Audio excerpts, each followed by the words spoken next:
Follow your dreams with dedication, and you will surely make all of them come true.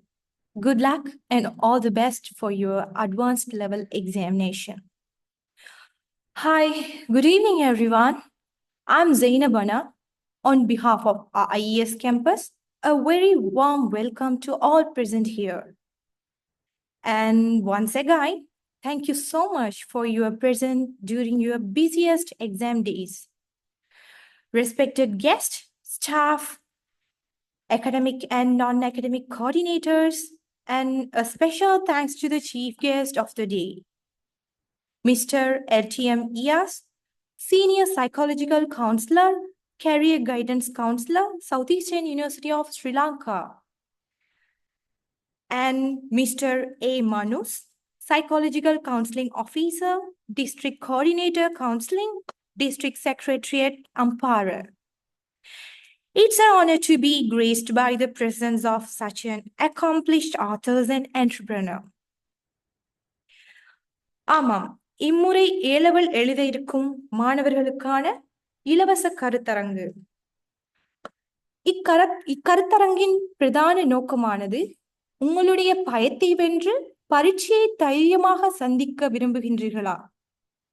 உங்களுக்கு தன்னம்பிக்கை வளர்த்து கொள்ள விரும்பும் நபரா நீங்கள்? மற்றும் உங்கள் இலக்குகளை எவ்வாறு அடைவது என்பது பற்றிய குறித்து கேள்விகள் உள்ளதா உங்களுக்கு? இந்த கேள்விகளுக்கான உளவியல் ஆலோசனைகளுடன் நாம் இந்த கருத்தரங்கிற்கு செல்கின்றோம். ஓகே, இந்நிகழ்வை ஆரம்பிக்கும் முகமாக first of all, I would like to call our chief guest, Mr. LTM Iyas, Senior Psychological Counselor, Career Guidance Counselor, Southeastern University of Sri Lanka. Welcome, sir. You can have your speech. Okay, thank you very much, Hannah. இன்றைய நிகழ்ச்சிக்கு இணைந்திருக்கின்ற அனைத்து மாணவர்களுக்கும் இந்நிகழ்ச்சிக்கு எனக்கும் இந்த வாய்ப்பை அளித்த IES நிறுவனத்துக்கும் முதற்கண் எனது நன்றிகளை தெரிவித்துக் கொள்வதோடு அனைவர் மீதும் இறைவனின் சாந்தியும் சமாதானமும் உண்டாவதாக என்று பிரார்த்தித்தவனாக இன்றைய நிகழ்ச்சிக்குள் செல்லலாம் என்று நினைக்கின்றேன். இன்றைய நிகழ்ச்சி காப்போத்த உயர்தர பரீட்சை எழுத இருக்கின்ற மாணவர்களுக்கான இலக்கை நோக்கி என்கின்ற தொனிப்பொருளை மையமாக வைத்துத்தான் இன்றைய நிகழ்ச்சி இடம்பெற இருக்கின்றது. அதிலே முதலாவது அமர்வு என்னுடைய அமர்வாக காணப்படுகின்றது. ஒரு நல்ல முயற்சியாக இம்முறை காப்போத்த உயர்தர பரீட்சையை எழுத இருக்கின்ற மாணவர்களுக்கு பரீட்சையை வெற்றிகரமாக எழுதி முடிக்க வேண்டும் என்ற நல்ல நோக்கத்தின் அடிப்படையில் அவர்களை உற்சாகமூட்டுவதன் மூலம் அவர்களுடைய மனநிலையிலும் ஆளுமையிலும் திறனிலும் விருத்தியை ஏற்படுத்தி சிறந்த பெறுபேறுகளை பெற்றுக் கொடுக்க முடியும் என்ற நல்ல நோக்கத்தின் அடிப்படையில், நல்ல எண்ணத்தின் அடிப்படையில் இந்த நிகழ்ச்சியினை ஏற்பாடு செய்து நடாத்தி கொண்டிருக்கின்ற IES நிறுவனத்துக்கும் அதன் நிர்வாக உத்தியோகத்தருக்கும் அதில் பணிபுரிகின்ற உத்தியோகத்தர்களுக்கும் அதே போல இந்த நிகழ்ச்சியை ஒழுங்கமைத்து நடாத்தி கொண்டிருக்கின்றவர்களுக்கும் முதற்கண் எனது நன்றிகளையும் பாராட்டுகளையும் மகிழ்ச்சிகளையும் தெரிவித்துக் கொள்கின்றேன். நாம் பொதுவாக மனிதனை 5 வகையாக பிரிக்கலாம். குழந்தை பருவம், பிள்ளை பருவம், கட்டிலமை பருவம், வளர்ந்தோர், வயோதிபர் என்று நம்மளுடைய மனிதனுடைய வயதினை அடிப்படையாக கொண்டு 5 வகையாக பிரிக்கலாம். அதிலே ஒரு மனிதனுடைய ஆளுமையை தீர்மானிப்பதில் குழந்தை பருவமும் பிள்ளை பருவமும் கட்டிலமை பருவமும் மிக முக்கியமான பங்கு வகிக்கின்றன. அதாவது முதல் 18-19 வயது என்பது நமது ஆரோக்கியத்தை, நமது ஆளுமையை தீர்மானிக்கின்ற வயதில் ஒன்றாக இது காணப்படுகின்றது. இந்த வயதுக்குள் தான் காப்போத்த உயர்தர பரீட்சையை எழுத இருக்கின்ற மாணவர்களாகிய நாம் அனைவரும் கட்டிலமை பருவம் என்கின்ற டீனேஜ் வயதுக்குள் இருந்து கொண்டிருக்கின்றோம். உங்களுடைய இந்த வயதிலே ஆளுமையை தீர்மானிப்பவர்களாக, உங்களுடைய ஆளுமையை தீர்மானிப்பவர்களாக நான் என்னவாக ஆக வேண்டும், எதுவாக வர வேண்டும் என்பதை தீர்மானிப்பவர்களாக முதலாவது நீங்கள் தான் இருக்க வேண்டும். ஆனால் குழந்தை பருவத்தை எடுத்துக்கொண்டால் உங்களுடைய ஆளுமையை தீர்மானிப்பவர்கள் உங்களுடைய பெற்றோர், பாடசாலை ஆசிரியர்கள் போன்றோர் காணப்படுவார்கள். பள்ளி பருவம், பிள்ளை பருவத்திலே காணப்படுகின்ற ஆளுமையை தீர்மானிப்பவர்களாக உங்களுடைய பெற்றோர், உங்களுடைய ஆசிரியர்கள், உங்களுடைய நண்பர்கள் காணப்படுவார்கள். ஆனால் இப்போது நீங்கள் இருக்கின்ற இந்த வயதிலே உங்களுடைய ஆளுமையை தீர்மானிப்பதில் மிக முக்கியமான பங்கு வகிப்பவர்களாக நீங்கள் தான் இருக்க வேண்டும். உங்களுடைய நண்பர்கள் உங்களுடைய ஆளுமையை தீர்மானிப்பவர்களாக இருக்கக்கூடாது.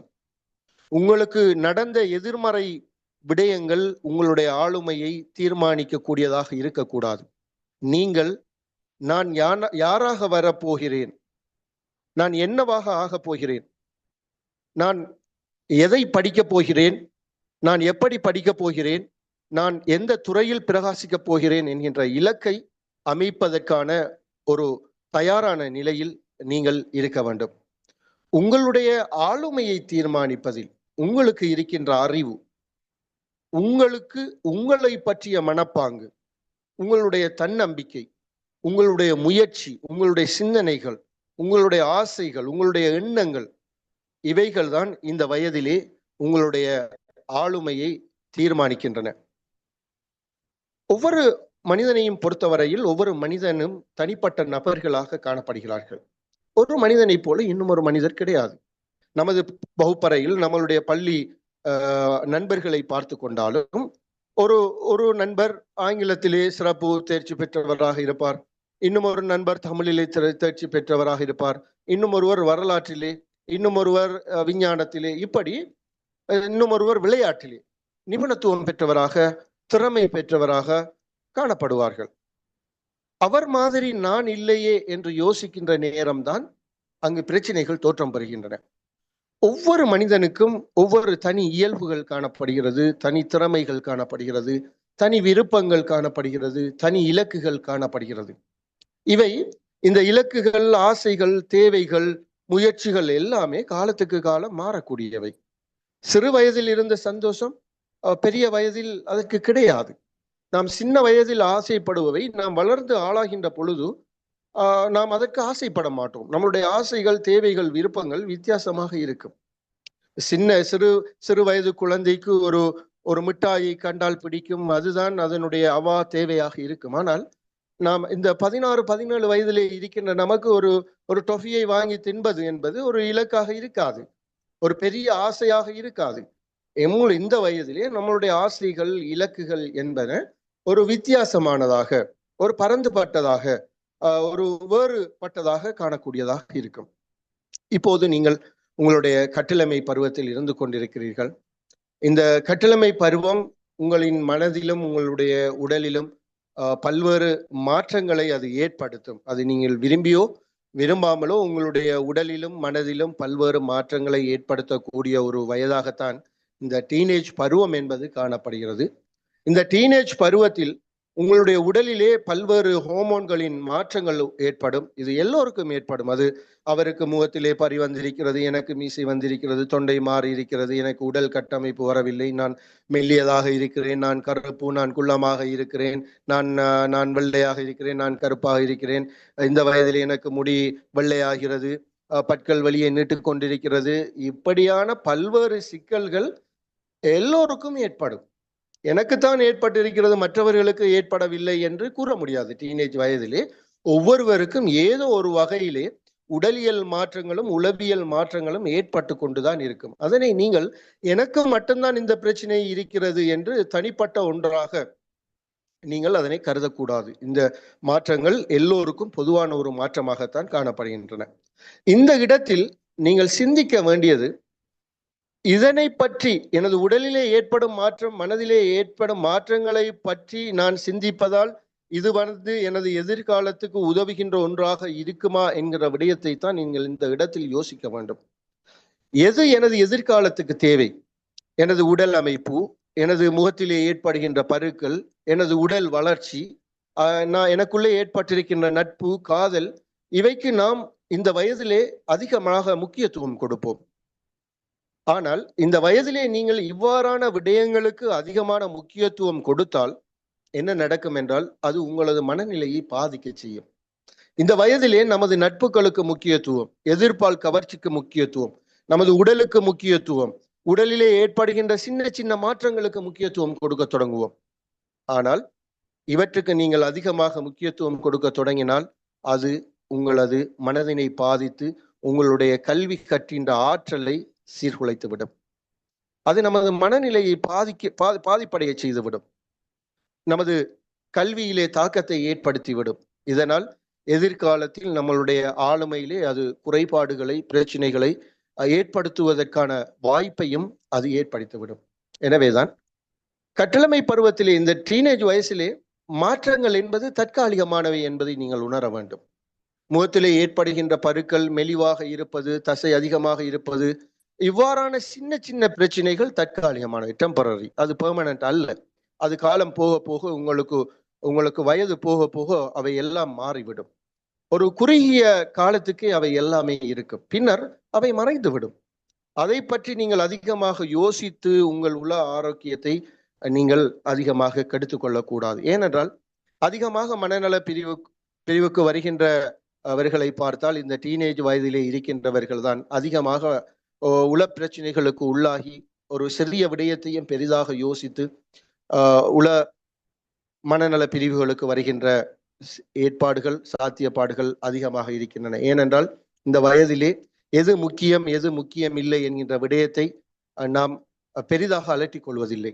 எமக்கு ஏற்பட்டிருக்கின்ற ஒரு சிறிய குறைபாடுகள், பிரச்சனைகளைத்தான் நாம் பெரிய பிரச்சனைகளாக கருதி அதனை நமது ஆளுமையை சீரழிக்கின்ற விடயமாக அதனை மாற்றி அதனை நாம் நமது முயற்சிக்கு தடையான விடயங்களாக மாற்றி விடுகின்றோம். எனவே அந்த விடயங்களை பற்றி நீங்கள் அதிகமாக முக்கியத்துவம் கொடுக்காமல் உங்களுடைய கல்விக்கு நீங்கள் அதிகமாக முக்கியத்துவம் கொடுக்கின்ற நிலைக்குள் நீங்கள் உங்களை மாற்றிக்கொள்ள வேண்டும். அதே போல இந்த வயதிலே ஏற்படுகின்ற மிக முக்கியமான ஒரு பிரச்சனை தான் இந்த லவ் என்கின்ற, காதல் என்கின்ற விடயம். இந்த காதல் என்கின்ற ஹோமோன்களின் மாற்றங்களினால் ஏற்படுகின்ற ஒன்றுதான் இந்த காதல் என்கின்ற ஒரு நிகழ்வு. இது ஒரு சந்தர்ப்பம், இது ஒரு காலகட்டத்தின் தேவை, இது கட்டாயம் ஒரு வயதுக்குள் உண்டாக வேண்டிய உடலியல் தேவை. இது எல்லோருக்கும் ஏற்படும். இது ஏற்படாவிட்டால் தான் பிரச்சனை. அது இயல்பாகவே எல்லோருக்கும் ஏற்பட வேண்டும்.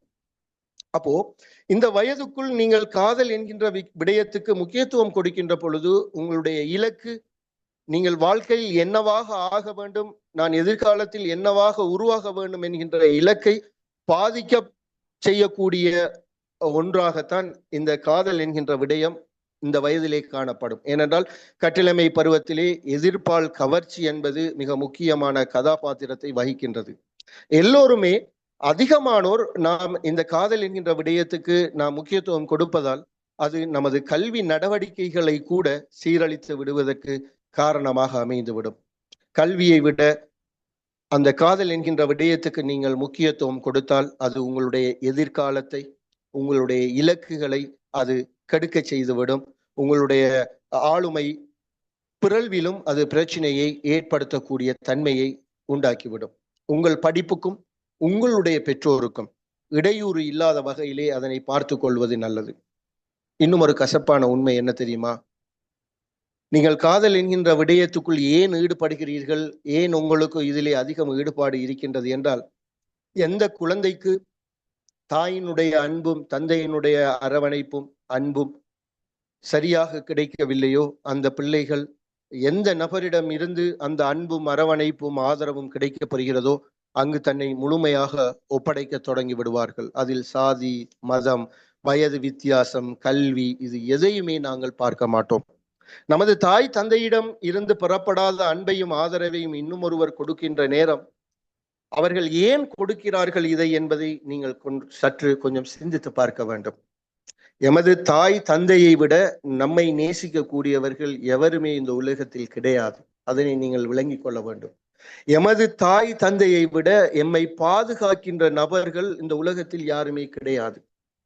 எனவேதான் இறைவனுக்கு அடுத்ததாக எமது தாய் தந்தையை நீங்கள் நம்பிக்கை கொள்ள வேண்டும். மற்றவர்களுடைய மூன்றாம் நபர்களுடைய அன்பு, ஆதரவு, அரவணைப்பு இவைகள் ஒரு நோக்கத்தின் அடிப்படையாக கொண்டவை.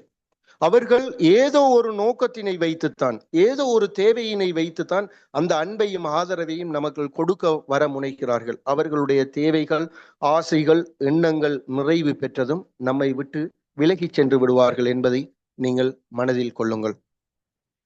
பெற்றோர்கள் இதில் யாராவது இணைந்திருந்தால் நீங்கள் உங்களுடைய பிள்ளைகளை சரியான முறையிலே நீங்கள் இந்த இடத்தில் கவனித்துக் கொள்ள வேண்டும். நீங்கள் நினைக்கலாம், நான் எனது பிள்ளைக்கு ஆடை வாங்கி கொடுக்கிறேன், உணவு வாங்கி கொடுக்கிறேன், அவனுக்கு போன் வாங்கி கொடுத்திருக்கிறேன், கேட்டவைகளை வாங்கி கொடுத்திருக்கிறேன், கிளாஸுக்கு அனுப்புகிறேன், அவனுக்கு என்ன குறை வைத்திருக்கிறேன் என்று கூறலாம். ஆனால் நீங்கள் 99% அவளுடைய தேவைகளை நிறைவேற்றி கொடுத்திருக்கலாம். ஆனால் அவனுடைய உணர்வுகளை புரிந்து கொள்ள வேண்டும், அவனோடு பேச வேண்டும், அவனை அன்போடு அரவணைக்க வேண்டும், அவனோடு பாசமாக பழக வேண்டும். இப்படியான விஷயங்களை நீங்கள் செய்யாவிட்டால் அந்த 1% குறைபாடு போதும் அவன் உங்களை விட்டு, அவள் உங்களை விட்டு, உங்களை விட உயிராக இன்னும் ஒருவரை நேசிப்பதற்கு அந்த 1% குறைபாடு மாத்திரம் போதும். சில பெற்றோர்கள் சொல்லுவார்கள், எனது பிள்ளைக்கு நான் எந்த குறையும் வைக்கவில்லையே, ஏன் அவள் இப்படி செய்தான், ஏன் அவள் இப்படி செய்தால், எங்களுக்கு மாறு செய்து விட்டால், எங்களை விட இன்னும் ஒருவரை, இன்னும் ஒருத்தனை அவள் உயிராக நேசித்து விட்டால், இவ்வளவு காலம் வளர்த்த எங்களை அவள் மறந்து விட்டாள் என்று கூறுகின்ற சந்தர்ப்ப வாய்ப்புகள் இப்பொழுது அதிகரித்து கொண்டிருக்கின்றன. அவை நடந்தறியும் இருக்கின்றன. நன்றாக புரிந்து கொள்ளுங்கள்.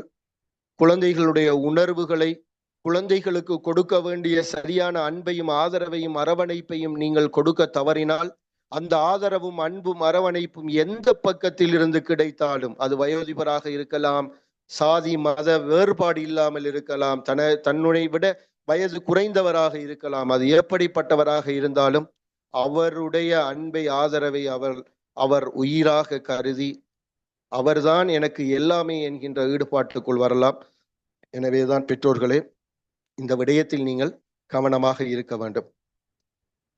வாழ்க்கையில் வெற்றி பெற நாம் நினைக்கிறோம், நாம் வாழ்க்கையில் ஜெயிக்க வேண்டும், கல்வியில் ஜெயிக்க வேண்டும், நாமும் இந்த ஏழ்மையை விட்டு வெளியாக வேண்டும், நம் மூலமாக நமது பெற்றோர் நன்றாக இருக்க வேண்டும், அவர்களை நல்ல நிலைக்கு கொண்டு வர வேண்டும், நினைத்த இடங்களுக்கு செல்ல வேண்டும், நினைத்த சாப்பாடு சாப்பிட வேண்டும், மற்றவர் உயர்ந்த பதவிகளிலே இருப்பவர்களைப் போல நாங்களும் உருவாக வேண்டும் என்கின்ற வாழ்க்கையிலே வெற்றி பெற நினைப்பவர்கள் முதலில் நாம் எதை அடைய வேண்டும் என்கின்ற தெளிவு நம்மிடம் இருந்தால்தான் அப்படியான நிலைக்குள் எம்மால் செல்ல முடியும். அதை அடைய வேண்டும் என்கின்ற தெளிவே இல்லாத ஒருவரால் எதை அடைய வேண்டும், நான் இலக்கே இல்லாமல் எம்மால் பயணிக்க முடியாது. பாதை இல்லாத ஒரு பாதையால், பாதையே இல்லாத ஒரு பாதையால் நீங்கள் சென்றால் அந்த பாதை சரியான பாதையாக இருந்தால் தப்பித்து விடுவீர்கள். அல்லது நீங்கள் வேறோ எங்கோ சொல்ல வேண்டிய இடத்துக்கு வேறு எங்கோ சென்று நிற்பீர்கள். எதை அடைய வேண்டும் என்கின்ற தெளிவே இல்லாத ஒருவரால் ஒரு நேரான பாதையில் செல்ல முடியாது. எனவேதான் மாணவர்களே, நீங்கள் காப்போத்த உயர்தர பரீட்சையிலே கற்றுக்கொண்டிருக்கிறீர்கள். இந்த இடத்திலே நீங்கள் இந்த நேரம் இலக்குகளை உங்களுக்குள் அமைத்திருக்க வேண்டும். நான் என்னவாக ஆக விரும்புகிறேன்? ஒரு வைத்தியனாக, ஒரு பொறியியலாளனாக, ஒரு ஆசிரியனாக, ஒரு சட்டத்தரணியாக, ஒரு SLAS ஆஃபீஸராக, ஒரு SLES ஆஃபீஸராக ஆக விரும்புகிறேன் என்றால் அதற்கான அடித்தளங்களை நீங்கள் இட வேண்டும். உங்களுக்கென்று ஒரு நீண்ட கோல்களை அமைக்க வேண்டும். உங்களுடைய நீண்ட கோல் வைத்தியர், lower, SLAS officer, SLES officer என்றால் அதற்கு தேவையான விடயங்களை செய்வதுதான் இந்த short term goal, medium term goal என்று சொல்லுவோம். ஷார்ட் டேர்ம் கோலுக்குள்ளே தான் முதலில் நாம் A-level பரீட்சையை சித்தி அடைய வேண்டும். சரியான இலக்கினை அடைய வேண்டும் என்றால் அந்த இலக்கினை அடைவதற்கான சரியான பாதைகளை, செயற்பாடுகளை நாம் வகுக்க வேண்டும். என்னவாக நான் ஆக விரும்புகிறேன், அதனை ஆகுவதற்கு நான் என்னென்ன விடயங்களில் வெற்றி கொள்ள வேண்டும் என்பதை நீங்கள் எழுதி வைக்க வேண்டும். மனதிலே பதிந்து வைத்து எதுவும் நடக்கப் போவதில்லை. ஏனென்றால் மனதிலே பதிந்து வைத்தவைகள் மறந்துவிடும். உங்களது இலக்குகளை நீங்கள் எழுதி வைக்க வேண்டும். என்னவாக ஆக வேண்டும் என்கின்ற விருப்பம் உங்களுக்குள் இருந்தால் நீங்கள் அதுவாக ஆகுவீர்கள். நம்மளுடைய எண்ணம் தான் எல்லாமே. அமெரிக்காவிலே பிரசிடென்ட் ஜான் கென்னடி என்பவர் ஜனாதிபதியாக இருக்கின்ற பொழுது வெள்ளை மாளிகையை பார்ப்பதற்கு அந்த அமெரிக்காவிலே உள்ள மாணவர்கள் செல்வார்கள். ஜனாதிபதியினுடைய மாளிகையை பார்ப்பதற்கு, ஒயிட் ஹவுஸை பார்ப்பதற்கு. இவ்வாறு மாணவர்கள் செல்கின்ற பொழுது ஒரு மாணவர், வளமையாக மாணவர் குழுக்கள் செல்கின்ற பொழுது பிரசிடென்ட் ஜான் கென்னடி அவர் எல்லா மாணவர்களிடமும் நீங்கள் என்னவாக விரும்புகிறீர்கள், எதுவாக ஆக விரும்புகிறீர்கள், எதை அடைய விரும்புகிறீர்கள் என்று கேட்பது வளமை. ஒரு பள்ளிக்கூட மாணவர்கள் ஒயிட் ஹவுஸை பார்க்க சென்ற போது ஜான் கென்னடி அந்த மாணவர்களிடம் கேட்கின்றார், நீங்கள் என்னவாக ஆக விரும்புகிறீர்கள், நீங்கள் எதை அடைய விரும்புகிறீர்கள் என்று தன்னை பார்க்க வந்த மாணவர்களிடம் கேட்கின்றார். அதிலே ஒரு மாணவன் சிரித்துக்கொண்டு சொன்னான், நான் உங்களைப் போல ஆக வேண்டும், நீங்கள் இப்போது இருக்கும் இடத்தில் நான் இருக்க வேண்டும் என்று அந்த இடத்திலே ஜான் கென்னடியிடம் சொல்லுகின்றான். ஜான் கென்னடி பிரசிடென்ட் என்ன செய்கிறார் என்றால், அவனுடைய முதுகிலை தட்டி தலையை தடவி ஒரு காலம் நீ ஆகுவாய் என்று கூறினார். அந்த பிள்ளைதான் எதிர்காலத்திலே பில் கிளின்டன், அமெரிக்க நாட்டை நிர்வகித்த, ஆட்சி செய்த ஒரு ஜனாதிபதியாக, பிரசிடென்டாக மாறுகிறார். பில் கிளின்டன் தனது சுயசரிதையிலே சொல்லுகிறார், சிறு வயதிலே எனக்கு இந்த நாட்டை ஆள வேண்டும், இந்த நாட்டுக்கு நான் ஜனாதிபதியாக ஆக வேண்டும் என்கின்ற இலக்கு ஒன்று இருந்தது. அந்த இலக்கின் பால் நான் பயணித்தேன், இறுதியாக எனது இலக்கை அடைந்தேன் என்று அவர் ஒரு பேச்சிலே குறிப்பிடுகின்றார். வாழ்க்கையில் உயர வேண்டும் என்றால் மாணவர்களே, ஒரு இலக்கு இருக்க வேண்டும். நாம் இலக்கு என்பதை மிக இலகுவான ஒன்றாக கருதக்கூடாது. ஏனென்றால் இப்ப நீங்க இந்த அமர்விலே 122 பேர் இருக்கிறீர்கள். உங்களிடம் கேட்டால் நீ என்னவாக ஆக விரும்புகிறாய் என்று கேட்டால், இன்னும் கூட இலக்குகளை அமைக்காத நபர்கள் நம்மளிடம் இருக்கிறோம். நாம் இருக்கிறோம், இலக்குகளை இல்லாதவர்கள் இருக்கிறோம். எதுவாக ஆக விரும்புகிறோம் என்று தெரியாதவர்கள் இருக்கிறோம். நீங்கள் ஆகுவீர்களோ இல்லையோ, இலக்கு ஒன்றை நீங்கள் அமைக்க வேண்டும். ஆனால் அந்த இலக்கு உங்களால் அடையக்கூடிய இலக்குகளை நீங்கள் அமைக்க வேண்டும். எந்த இலக்கை அடைய வேண்டும் என்ற விருப்பமும் முயற்சியும் தன்னம்பிக்கையும் இருக்கிறதோ அவர்கள் கட்டாயம் தங்களது இலக்குகளை அடைவார்கள். ஏனென்றால் நமது முயற்சி நமது இலக்கை அடைய நமக்கு வழிகாட்டும். அந்த இலக்கை ஒன்றை நீங்கள் நிர்ணயித்து விட்டால், அந்த இலக்கின் பால் நீங்கள் ஆசை வைத்து விட்டால், அந்த இலக்கை அடைய முடியும் என்ற தன்னம்பிக்கை வைத்து விட்டால், அதனை அடைவதற்கான முயற்சி செய்து கொண்டிருந்தால் உங்களால் கட்டாயம் நிச்சயம் அந்த இலக்கை உங்களால் அடையக்கூடியதாக இருக்கும். படிக்கின்ற மாணவர்கள், உங்களுடைய இப்போதைய இலக்கு என்ன தெரியுமா? ஏலெவல் பரீட்சையில் பாஸ் ஆகி பல்கலைக்கழகம் செல்ல வேண்டும். பல்கலைக்கழகம் செல்ல வேண்டும். இதுதான் நம்மளுடைய தற்போதைய ஷார்ட் டேர்ம் இலக்கு, கோல் என்ன தெரியுமா? ஏலெவல் பரீட்சையில் பாஸ் ஆக வேண்டும், பாஸ் ஆகி பல்கலைக்கழகம் செல்ல வேண்டும். எல்லோருக்கும் வைத்தியராக வேண்டும் என்கின்ற விருப்பம் இருக்கிறது. ஆனால் எல்லோருக்கும் பொறியியலாளனாக வேண்டும் என்ற விருப்பம் இருக்கிறது. எல்லோருக்கும் ஆசிரியராக வேண்டும் என்கின்ற விருப்பம் இருக்கிறது. ஒவ்வொரு துறையும் அவர்களுடைய இலக்குகளை தீர்மானிக்கிறது. ஆனால் அதற்கான முயற்சி உங்களிடம் இல்லை என்றால், நான் வைத்தியனாக ஆக வேண்டும் என்று விரும்பி நீங்கள் பயோவை தேர்வு செய்தால், நீங்கள் படிக்க வேண்டும், ஒவ்வொரு நாளும் படிக்க வேண்டும், பாடங்களை மீட்டி பார்க்க வேண்டும், பயிற்சி வகுப்புகளுக்கு செல்ல வேண்டும். இப்படி இல்லாமல் நீங்கள் பயோவுக்குள்ளே சென்று படிக்காமல் நான் வைத்தியனாக வேண்டும் என்று விரும்பினால் அது சாத்தியமில்லாத ஒன்று. முயற்சி இல்லை என்றால் உங்களுடைய இலக்குகளை உங்களால் ஒரு காலமும் அடைய முடியாமல் இருக்கும். நமது இலக்கை எப்படி உருவாக்கி கொள்வது? நாம் நமது ஊருக்கு நான் யார் என்று காட்ட வேண்டும், எனது நண்பனுக்கு நான் யார் என்று காட்ட வேண்டும், சுற்றி இருப்பவர்களை திருப்திப்படுத்த வேண்டும், எல்லோரும் செய்வதை நான் செய்ய வேண்டும். இப்படி யோசித்து ஒரு இலக்கை நீங்கள் அமைப்பீர்களே ஆனால் எப்போதுமே உங்களால் நீங்கள் நிர்ணயிக்கின்ற இலக்கை அடைய முடியாமல் இருக்கும். இலக்கு என்பது உங்களுக்குள் இருந்து உருவாக வேண்டும். நான் ஏன் படிக்க வேண்டும்? நான் ஏன் A-level பாஸ் ஆக வேண்டும்? நான் ஏன் பல்கலைக்கழகத்துக்கு செல்ல வேண்டும்? நான் ஏன் ஒரு வைத்தியனாக, பொறியியலாளனாக, சட்டத்தரணியாக, நிர்வாக உத்தியோகத்தராக, ஆசிரியராக வர வேண்டும் என்கின்ற விருப்பம் உங்களுக்குள் இருந்து எழ வேண்டும். உங்களுடைய பெற்றோரின் ஆசைக்காக, உங்களுடைய குடும்பத்தினரின் ஆசைக்காக, உங்களுடைய நண்பர்களின் ஆசைக்காக நீங்கள் உங்களுடைய இலக்குகளை உருவாக்கினால் அதற்காக நீங்கள் முயற்சி செய்ய மாட்டீர்கள். நீங்கள் உருவாக்க இருக்கின்ற இலக்கு அது உங்களுக்குள் இருந்து எழ வேண்டும். நீங்கள் தூங்குகின்ற பொழுதும் அந்த இலக்கை அடைய வேண்டும் என்கின்ற அவாவினால் நீங்கள் தூக்கம் சீர்குலைந்து படிப்பதற்காக செல்ல வேண்டும். இதைத்தான் அப்துல் கலாம் சொன்னார். நீங்கள் ஒரு இலக்கை அமைத்து விட்டீர்கள், அந்த இலக்கை அமைத்து விட்டதன் பின்னர் நீங்கள் தூங்க சென்றாலும் தூங்க மாட்டீர்கள். கனவு கண்டாலும் அந்த கனவுலேயும் உங்கள் இலக்குத்தான் வரும். எந்த இலக்கு உங்கள் தூக்கங்களை கெடுக்கிறதோ அந்த இலக்கினை உங்களால் அடைய முடியாமல் இருக்கும்.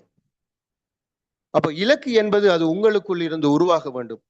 யாரோ சொன்னதற்காக, யாரையோ இம்ப்ரெஸ் பண்ணுவதற்காக, உலகத்துக்கு காட்ட வேண்டும், நான் யாரென்று காட்ட வேண்டும் என்பதற்காக நீங்கள் இலக்குகளை அமைத்தால் அந்த இலக்குகள் உங்களால் அடைய முடியாத இலக்குகளாக அது மாறிவிடும். வாழ்க்கையில் ஏற்படும் கஷ்டங்களை உங்களது அந்த இலக்குகளில் இருந்து உங்களை தள்ளி வைத்து விடும். நீங்கள் இன்ட்ரெஸ்ட் இல்லாமல், நீங்கள் முயற்சி செய்யாமல், உங்களுடைய விருப்பத்தின் அடிப்படையிலே நான் என்னவாக ஆக வேண்டும் என்று நீங்கள் இலக்குகளை அமைக்காவிட்டால் அது என்ன செய்யும் என்றால் உங்களுக்கு ஏற்படுகின்ற கஷ்டங்களால் அது இல்லாமல் ஆக்கிவிடும் உங்களை. உங்கள் கல்விக்கு, இலக்குகளுக்கு ஏழ்மை தடையாக ஒரு காலமும் இருக்கக்கூடாது. ஏனென்றால் இப்போதைய கல்வி சிஸ்டத்திலே கல்வியின் மூலமாக எம்மால் எதையும் அடையக்கூடியதாக இருக்கும். உங்களது ஏழ்மையை உங்களுடைய கல்வி மாற்றும். உங்களுடைய குடும்ப நிலைமையை நீங்கள் கற்கின்ற கல்வி மாற்றும். உங்களை மாற்றும். உங்கள் எதிர்கால சந்ததியை அது பிரகாசிக்க செய்யும். படியுங்கள், கல்வி கல்லுங்கள், ஆனால் அதனை உணர்ந்து நீங்கள் செய்ய வேண்டும். உங்களுடைய கல்வி அது உங்களை காப்பாற்றும். உங்களுடைய குடும்ப நிலைமையை அது சீராக்கும். உங்களுடைய பெற்றோர்களுடைய தரத்தை அது மேம்படுத்தும்.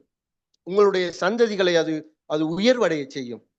உங்களுடைய வாழ்க்கை தரத்தை நீங்கள் கற்கின்ற கல்வி உயர்த்தும். எனவேதான் மாணவர்களே, நீங்கள் உணர்ந்து படிக்க வேண்டும், நீங்கள் அறிந்து படிக்க வேண்டும். பிறருக்காக நீங்கள் படிக்கக்கூடாது. திருவள்ளுவர் சொன்னார் வகுப்பறையிலே, ஒரு வகுப்பறைக்குள் சென்று திருவள்ளுவர் சொன்னார், வகுப்பறைக்கு சென்று மாணவர்களிடம் கேட்டார், தாமரையின் உயரம் என்ன என்று கேட்டார். மாணவர்கள் சொன்னார்கள், ஒரு தாமரையின் உயரம் என்ன? யாராவது சொல்லுங்க பாப்போம். தாமரையின் உயரம் என்ன? தாமரை, ஆற்றிலே இருக்கின்ற தாமரையின் உயரம் என்ன? யாராவது சொல்லுங்க பாப்போம். தாமரையின் உயரம் என்ன? 1 மீட்டர். வேற யாராவது? 1 மீட்டர்.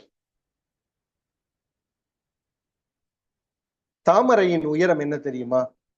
ஆற்றிலே இருக்கின்ற, குளத்திலே இருக்கின்ற தண்ணீரின் உயரம்தான் தாமரையின் உயரம். ஆற்றுக்குள் இருக்கின்ற, குளத்துக்குள் இருக்கின்ற தண்ணீரின் உயரம்தான் தாமரையின் உயரம்.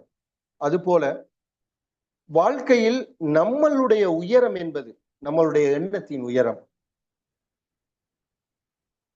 உங்களது எண்ணங்கள் தான் உங்களை சந்தோஷமாக வைத்திருக்கிறது. நாம் எதிர்மறையாக சிந்திக்க தொடங்கினோம் என்றால் அது நம்மளை கவலைப்படுத்தும். நீங்கள் சிந்திக்கின்ற விதம் தான் உங்களது சந்தோஷத்தை உருவாக்குகிறது. நீங்கள் சிந்திக்கின்ற விதம் தான் உங்களுக்கு கவலையை உருவாக்குகின்றது. நான் என்னவாக வேண்டும் என்கின்ற அந்த சிந்தனையை நீங்கள் உயர்வாக எண்ணுகின்ற பொழுது அது உங்களது வாழ்க்கையிலே வெற்றியை உங்களுக்கு தேடித்தரும். ஏனென்றால் எண்ணத்துக்கு அவ்வளவு செல்வாக்கு இருக்கிறது, எண்ணத்துக்கு அவ்வளவு சக்தி இருக்கிறது. நாம் எதை நினைக்கிறோமோ அதுவாக உருவாகிறோம். ஆனால் நாம் என்ன செய்கிறோம் என்றால் நமக்குள் லிமிட் போட்டுக் கொள்கிறோம். எனக்கு இதுதான் இயலும், இவ்வளவுதான் இயலும், எனக்கு மேத்ஸ் வராது, சயின்ஸ் வராது, எனக்கு ஜெனரல் நாலேஜ் வராது, எனக்கு அப்டிடியூட் வராது, எனக்கு கெமிஸ்ட்ரி வராது, எனக்கு என்னது என்ன கம்பேர்மெட்ஸ் வராது, இவை எல்லாமே எனக்கு வராது, இது இயலாது, இது கஷ்டம் என்று நாம் எமக்குள் லிமிட் போடுவதால் தான் நமக்கு சில விடயங்கள் கஷ்டமாக இருக்கின்றது. உதாரணமாக யோசித்து பாருங்கள்.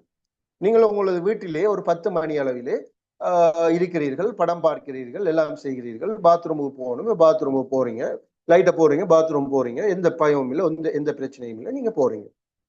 இது நீங்க அடுத்த நாள் 10 மணிக்கு ஒரு பேப்படம் பாக்குறீங்க. ஒரு பேப்படம் பார்த்ததுக்கு பிறகு அதே 10 மணிக்கு உங்களால தனியா பாத்ரூம் போக இயலுமா? அல்லது உங்களால தனியா கிச்சனுக்கு போக இயலுமா? போக முடியாது, பயம் ஏற்படும். போக முடியாது, பயம் ஏற்படும். ஏன் இந்த பயம் உருவானது?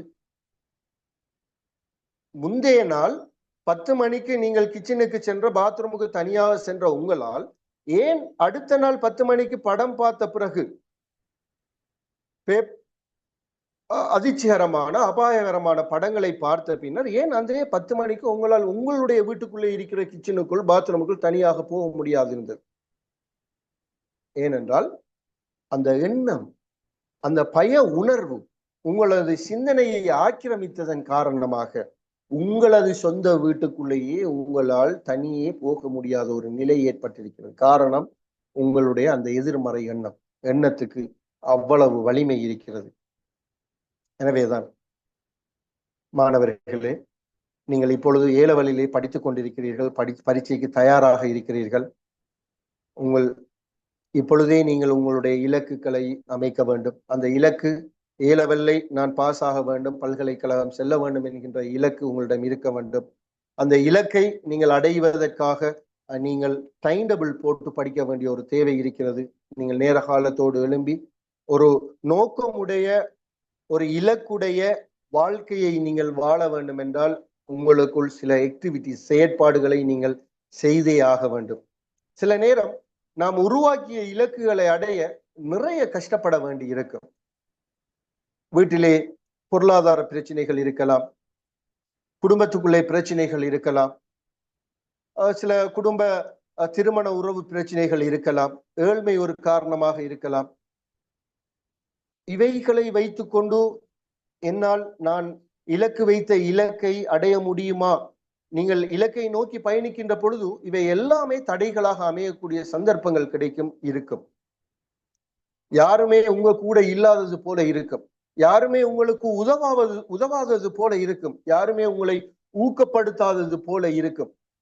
உங்களுக்கு சாப்பாடு, காசு, நண்பர்கள் எது இல்லை என்றாலும் உங்களுடைய கோலுக்காக நீங்கள் போராடுபவர்களாக இருந்தால், உங்களுடைய இலக்கை அடைந்து கொள்வதற்காக நீங்கள் முயற்சி செய்பவர்களாக இருந்தால் நீங்கள் உண்மையிலே உங்களுடைய வாழ்க்கையிலே வெற்றி பெறுவீர்கள். உங்களுக்கு தெரியும், கடந்த காப்போத்த உயர்தர பரீட்சையிலே ஒரு சிறிய குடிலுக்குள், ஒரு சிறிய கிராமத்துக்குள் படித்த ஒரு மாணவன் தான் அகில இலங்கை ரீதியாக 1வது இடத்தை பெற்றான். அவனுடைய வாழ்க்கை தரம் இனி மாறிவிடும். அவனுடைய கல்வி, அவனுடைய வாழ்க்கை தரத்தை இனி மாற்றிவிடும். நான் ஏழ்மையாக இருக்கிறேன், எனது தாய் தந்தையர்கள் ஏழ்மையாக இருக்கிறார்கள், நான் வசதி இல்லாத குடும்பத்தில் பிறந்திருக்கிறேன் என்பதற்காக உங்களுடைய கல்வியை கைவிட்டு விடாதீர்கள், உங்களுடைய இலக்குகளை கைவிட்டு விடாதீர்கள். நீங்கள் உங்களுடைய இலக்கினை அமைக்க வேண்டும் என்றால் 5 விதமான வழிமுறைகள் இருக்கிறது மாணவர்களே, நோட் பண்ணி வைத்துக் கொள்ளுங்க. முதலாவது, நீங்கள் எதை செய்ய வேண்டும் தெரியுமா? ஒரு கிளியர் மென்டல் பிக்சர் ஒன்றை உருவாக்கி கொள்ளுங்கள்.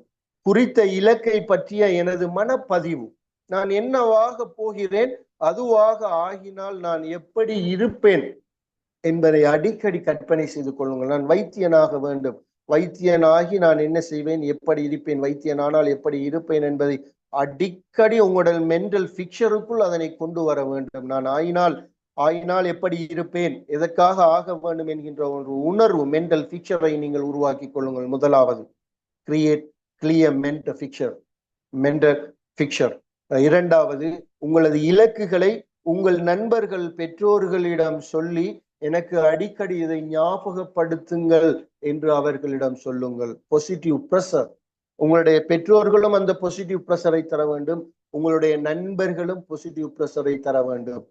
அடிக்கடி உங்களுக்கு ஞாபகப்படுத்த வேண்டும். நீ எப்படி தெரிஞ்சா படிக்க மாட்டாய், உனக்கு ஒரு கோல் இருக்கு, அந்த கோலுக்காக நீ இயங்கணும், படிங்க என்று உற்சாகப்படுத்துபவர்களாக நமது பெற்றோரும் நண்பர்களும் இருக்க வேண்டும். அப்படியான நண்பர்கள் தான் நல்ல நண்பர்களாக இருப்பார்கள். ஏனென்றால் நண்பன் என்பவன் நன்றாக இருக்க வேண்டும், அவன் நன்றாக இருக்க வேண்டும், அவன் வாழ்க்கையிலே வெற்றி பெற வேண்டும் என்கின்ற நல்ல நோக்கும் எண்ணமும் கொண்ட ஒருவன் தான் நமக்கு நல்ல நண்பனாக இருப்பான்.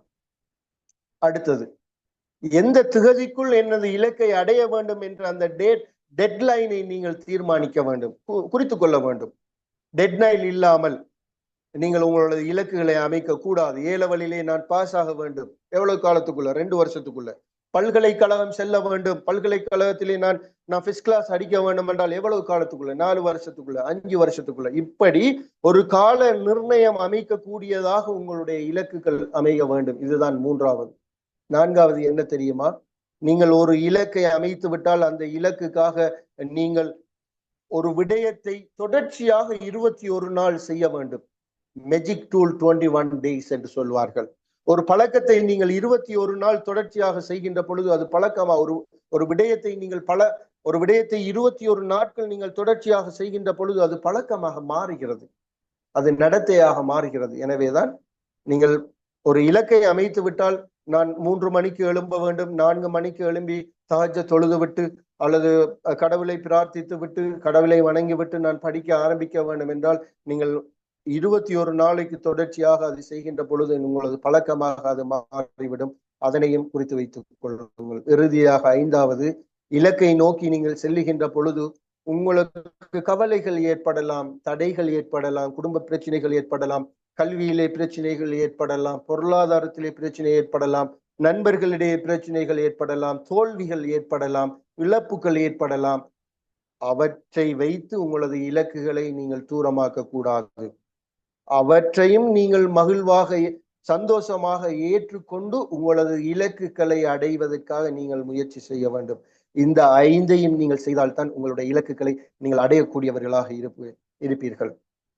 சிலர் நினைக்கலாம், எனக்கு இந்த சப்ஜெக்ட் விளங்குதில்லை, இந்த சப்ஜெக்ட் விளங்குதில்லை, ஆகவே நான் முட்டாள், நான் மக்கு, எனக்கு எதுவுமே விளங்குதில்லை, எனக்கு படிப்பு ஏறாது என்று நீங்க நினைக்கலாம். யாருமே மக்குகள் கிடையாது, முட்டாள்கள் கிடையாது. விளங்கிட்டா? எல்லோருக்குமே தனித்திறமை இருக்கிறது. உங்கள் மார்க்ஸ் எதை குறிக்கிறது தெரியுமா? நீங்கள் சில சப்ஜெக்ட்ல 50 மார்க்ஸ் எடுத்திருப்பீங்க, சில சப்ஜெக்ட்ல 60 மார்க்ஸ் எடுத்திருப்பீங்க, சில சப்ஜெக்ட்ல 40 மார்க்ஸ் எடுத்திருப்பீங்க. அந்த மார்க்ஸ் என்பது எதை குறிக்கிறது? நீங்க எடுக்கிற மார்க்ஸ், எக்ஸாம்ல எடுக்கிற மார்க்ஸ் என்பது எதை குறிக்கிறது? சொல்லுங்க பாப்போம் யாராவது. நீங்க ஒரு 50 மார்க்ஸ் எடுத்துட்டீங்கன்னா அது எதை குறிக்குது? அதை அந்த மார்க்ஸ் எதை எடுத்து காட்டுது? நீங்க எடுக்கிற மார்க்ஸ் எதனை குறிக்குது? முயற்சி. எஸ், உங்களுடைய எஃபர்ட்ஸை குறிக்கிறது. நீங்க கெமிஸ்ட்ரியில 50 மார்க்ஸ் எடுத்தீங்கன்ற அர்த்தம் என்ன தெரியுமா? நீங்க மக்கி இல்ல, முட்டாள் இல்ல, உங்களுக்கு ஏறாதுன்ற அர்த்தம் இல்ல. நீங்கள் 50% முயற்சியை தான் கொடுத்திருக்கிறீர்கள் படிப்பதற்கு. உங்களது முயற்சியை தான் 50 மார்க்ஸ் என்பது காட்டுகிறது. டாக்டர் ஷாலினி சைக்காட்ரிஸ்ட் சொல்கிறார், ஒரு மனிதன் வாழ்க்கையை வாழுவதற்கு பாடசாலை கல்வி என்பது 39% போதுமானது. அப்ப 39%, 40% பாடசாலை கல்வி போதுமானது என்றால், அப்ப மீதமாக இருக்கின்ற 60% என்ன? சமூகத்தோடு எப்படி ஒன்றிணைந்து வாழ வேண்டும், சமூகத்தோடு எப்படி பழக வேண்டும், ஒருவரோடு எப்படி கதைக்க வேண்டும், பேச வேண்டும் என்பதை தான் குறிக்கிறது. பாடசாலையில் கொடுக்கப்படுகின்ற மார்க்ஸ் என்பது நமது முயற்சியை காட்டுகின்றது, நாம் எவ்வளவு படித்திருக்கிறோம் என்பதை காட்டுகின்றது. நீங்கள் கெமிஸ்ட்ரியிலே 40, பயோவிலே 30 எடுக்கிறீர்கள் என்றால் அந்த பாடத்திலே நீங்கள் அந்த பாடத்துக்கு கொடுத்த முயற்சியை மட்டும்தான் காட்டுகின்றது. அப்போ நீங்கள் அந்த கெமிஸ்ட்ரியிலேயோ பயோவிலேயோ நீங்கள் அதிகமான புள்ளிகளை பெற வேண்டும். ஆர்ட்ஸ்லயோ, தமிழ்லயோ, இஸ்லாத்திலேயோ, லாஜிக்லயோ, ஜியோகிராஃபிலேயோ நீங்க நல்ல மார்க்ஸ் எடுக்க வேண்டும் என்றால் என்ன செய்ய வேண்டும்? படிக்க வேண்டும், நேரம் ஒதுக்க வேண்டும், டைம் டேபிள் போட வேண்டும், பாஸ் பேப்பர் செய்து பார்க்க வேண்டும். இப்போ உங்களுக்கு ஒரு புது ஊர், இப்ப உதாரணமாக உங்களுக்கு புபுளுன்ற ஊரை தெரியுமா? ஊரை தெரியாது.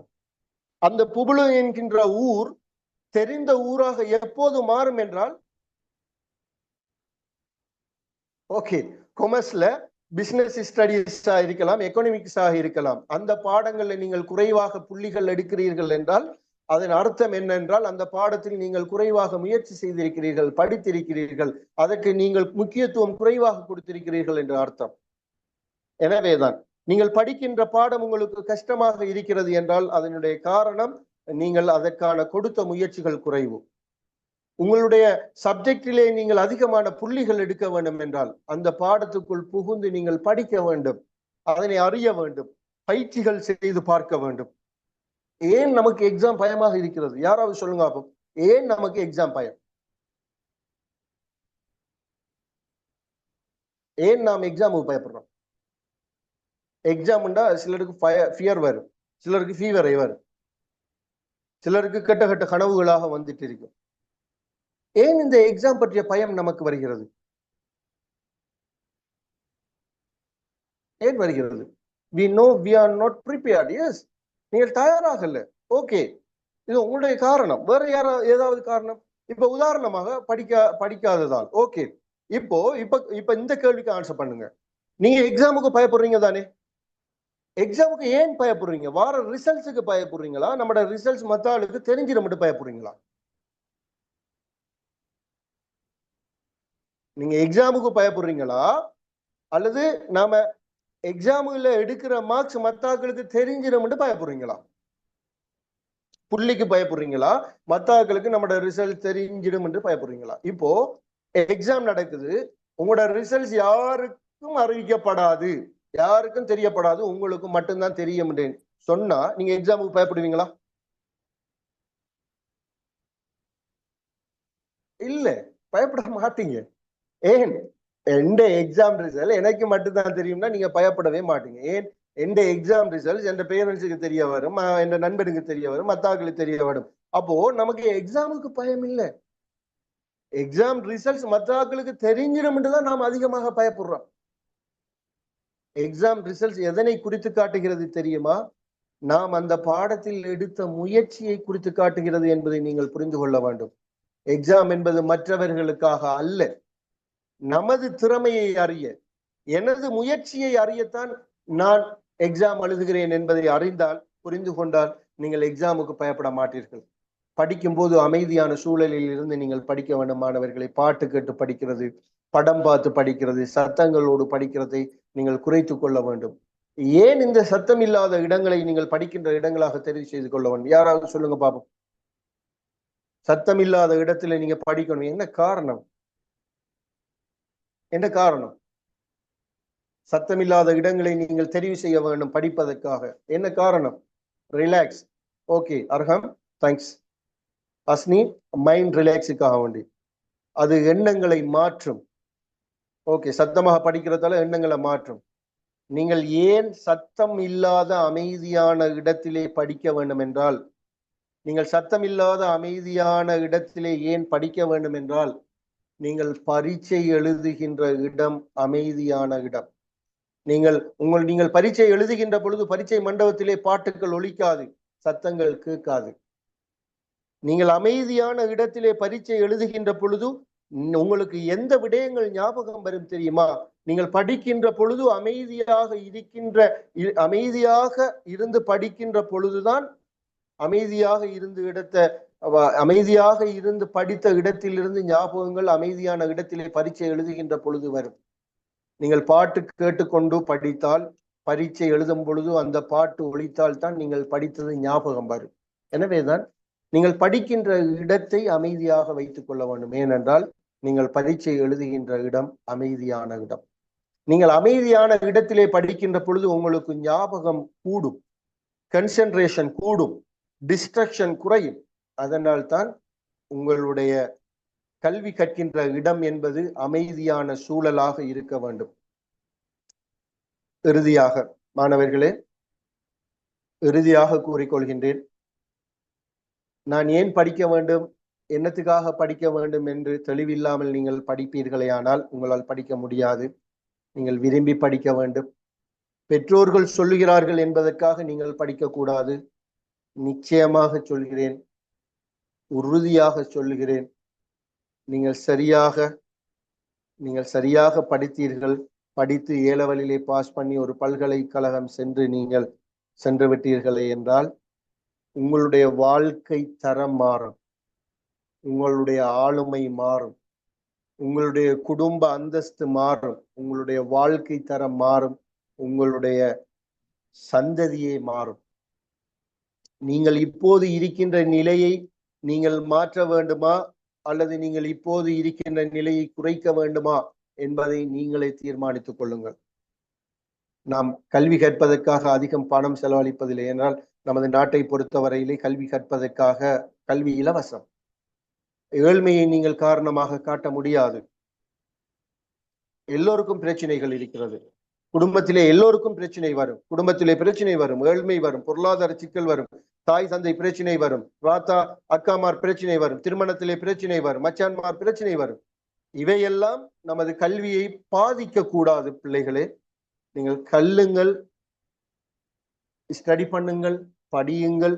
இவ்வாறான தடைகள் உங்களது கல்வியை சீரழிக்க கூடியதாக ஆக்கி விடாதீர்கள். ஏனென்றால் கல்வி உங்களை உயர்த்தும். அது இல்லாமல் நான் பாஸ் ஆனால் போதும், எனக்கு QS இருக்கிறது, வேறு விஷயங்கள் இருக்கிறது என்பதை நீங்கள் மற்ற பக்கம் தள்ளி வையுங்கள். இப்பொழுது நம்மளுடைய இலக்கு என்ன தெரியுமா?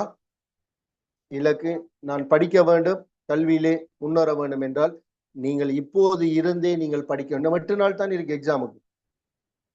அப்ப 8 நாள் இருக்கின்றா எக்ஸாமுக்கு யார் பயப்பட மாட்டாங்கண்டா? குறிப்பான ஆட்கள் பயப்பட மாட்டாங்க. எக்ஸாமுக்கு ரெடியான ஆட்கள் பயப்பட மாட்டாங்க. அப்ப உங்களது கல்வி தரம், கல்வி இலக்கு நீங்கள் அடைய பெற வேண்டுமானால் அதற்கான முயற்சிகள் நீங்கள் எடுக்க வேண்டும். முயற்சிகளை எடுக்குவதற்கு நீங்கள் அமைத்த இலக்கிலே நீங்கள் இன்ட்ரெஸ்டாக இருக்க வேண்டும். அப்படி இருக்கின்ற பொழுதுதான் உங்களால் உங்களது இலக்கினை அடைந்து ஒரு சிறந்த தரத்துக்கு வர முடியும் என்று கூறிக்கொண்டு இவ்வளவு நேரமும் பொறுமையாக இருந்து இந்த நிகழ்ச்சிக்கு பூரண ஒத்துழைப்பை வழங்கிய அன்பு மாணவர்களுக்கு, அதே போல பரீட்சை எழுத இருக்கின்ற மாணவர்களாகிய நீங்கள் உங்களது பரீட்சைகளிலே வெற்றி பெற்று பல்கலைக்கழகம் சென்று உங்களது இலக்குகளை அடைய வேண்டும் என்று இறைவனிடம் பிரார்த்தித்தவனாக இவ்வளவு நேரமும் பூரணமாக இந்த நிகழ்ச்சிக்கு ஒத்துழைப்பை வழங்கிய உங்களுக்கும் இந்த வாய்ப்பை வழங்கிய IES நிறுவனத்துக்கும் நன்றியினை கூறிக்கொண்டு விடைபெறுகிறேன். அஸ்ஸலாமு அலைக்கும் வரஹ்மத்துல்லாஹி வபரகாத்துஹு.